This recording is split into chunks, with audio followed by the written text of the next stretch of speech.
പ്രിയ സുഹൃത്തുക്കളെ, ജോൺ വർഗീസ് ഒരിക്കൽ അടൂരിൻ്റെ ചരിത്ര വഴികളിലൂടെ എന്ന പങ്ക്തിയിൽ ഞാനിന്ന് നിങ്ങളെ പരിചയപ്പെടുത്തുന്നത് അടൂരിനൊരിക്കലും അവഗണിക്കാനാകാത്ത ഒരു ചരിത്ര സംഭവം ഉള്ള സ്ഥലമാണ് മണ്ണടി. മണ്ണടിയിലാണ് ധീരദേശാഭിമാനി വേലുത്തമ്പി ദളവയുടെ സ്മൃതി കുടീരമുള്ളത്. ഇവിടെയാണ് അദ്ദേഹം കിളിമാനൂർ കൊട്ടാരത്തിൽ നിന്ന് അദ്ദേഹം അഭയം പ്രാപിച്ച് ഇവിടെ തൊട്ടടുത്തുള്ള ഇവിടെ ഈ കാണുന്ന ഒരു മനയിലാണ് അദ്ദേഹം അഭയം പ്രാപിച്ചത്. നമ്മുടെ മണ്ണടി അമ്പലത്തിലുള്ള ഒരു തിരുമേനിയെ കാണാനാണ് അദ്ദേഹം വന്നത്. എന്നാൽ ആ കാലഘട്ടത്തിലെ പോലീസും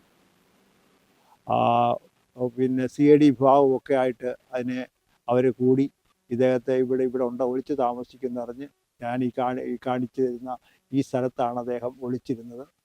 ഒളിച്ചിരുന്നപ്പോൾ അദ്ദേഹത്തിൻ്റെ അനുജൻ പത്മനാഭപിള്ളയും കൂടെ ഉണ്ടായിരുന്നു. ബ്രിട്ടീഷുകാർ അടുത്തെത്തിയപ്പോൾ അദ്ദേഹം തൻ്റെ അനിയനായ പത്മനാഭപിള്ളയോട് തന്നെ വധിക്കാൻ ആവശ്യപ്പെട്ടെന്നാണ് ഐതിഹ്യം.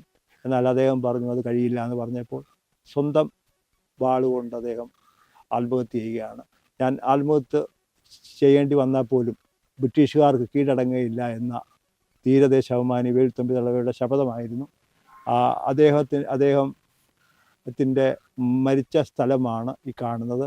അതിനുശേഷം ബ്രിട്ടീഷുകാർ രണ്ടുപേരെയും പിടിച്ചു ശവശരീരം കൊണ്ടുപോയി എന്നാണ് ഐതിഹ്യം. അതുപോലെ ഈ മനയിലുള്ളവരെയും അവർ നശിപ്പിച്ചു കളഞ്ഞെന്നുള്ളതാണ് ഐതിഹ്യം.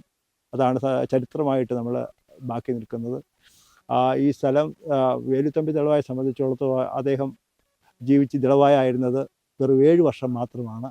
1802 അദ്ദേഹം ദളവ പദവിയിലേക്ക് വന്നത്. ആ കാലത്ത് തിരുവിതാംകൂർ ഭരിച്ചിരുന്ന ഔട്ടം തിരുനാൾ രാജാവാണ്. അദ്ദേഹം 1809 അദ്ദേഹത്തിൻ്റെ ദളവ പദവിയിൽ നിന്ന് മാറ്റുകയും കാരണം ജനങ്ങൾക്കെതിരായിട്ടുള്ള രാജാവിൻ്റെ പല നടപടികളിലും ഈ വേലുത്തമ്പി ദളവായ്ക്ക് അമർഷമുണ്ടായിരുന്നു.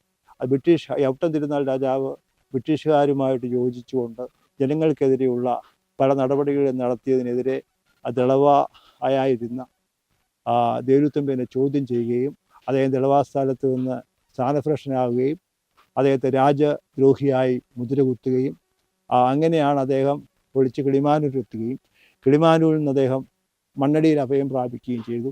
എന്നാൽ അന്നത്തെ രാജാവായിരുന്ന ഔട്ട തിരുനാളിനും ബ്രിട്ടീഷുകാർക്കും ചാരന്മാർ മുഖേന ഇദ്ദേഹം ഇവിടെ ഒളിച്ചു താമസിക്കുന്ന അറിവ് കിട്ടുകയും ഇവിടെ ഈ ഏരിയ മുഴുവനും ബ്രിട്ടീഷുകാരും ഔട്ട തിരുനാളിൻ്റെ സൈനികരുമൊക്കെ വളയുകയും രക്ഷപ്പെടാൻ കഴിയാതെ വരികയും ചെയ്തു. അങ്ങനെ അദ്ദേഹം ആത്മഹത്യ ചെയ്ത ഉള്ള സ്ഥലമാണ്. ഒരുപക്ഷെ നമ്മുടെ ഇന്ത്യൻ സ്വാതന്ത്ര്യ സമരത്തിൻ്റെ വർഷങ്ങൾക്ക് മുമ്പേ ബ്രിട്ടീഷുകാർക്കെതിരെ പടപൊരുതിയ ഈ ധീരദേശാഭിമാനിക്ക് 1000 സല്യൂട്ട് ചെയ്യേണ്ടതായിട്ടുണ്ട്. ഈ സ്ഥലം കേരളത്തിലെ എല്ലാ ആളുകളും നമ്മുടെ പൂർവികനായ ഈ മനുഷ്യൻ ഈ ദേശാഭിമാനിയുടെ വീരമൃത്യു വരിച്ച ഈ സ്ഥലം നിങ്ങൾ വന്ന് കാണേണ്ടതാണ്. കണ്ട് ഈ സ്ഥലം അടൂരിനടുത്ത സ്ഥലമാണ്, മണ്ണടിയാണ്. ഏനാത്ത് നിന്ന് ഇങ്ങോട്ട് വരാവുന്നതാണ്. ഞാനിത് നിങ്ങളുടെ അറിവിലേക്കായി ഷെയർ ചെയ്തെന്ന് മാത്രം. നിങ്ങൾക്ക് നന്ദി, നമസ്കാരം.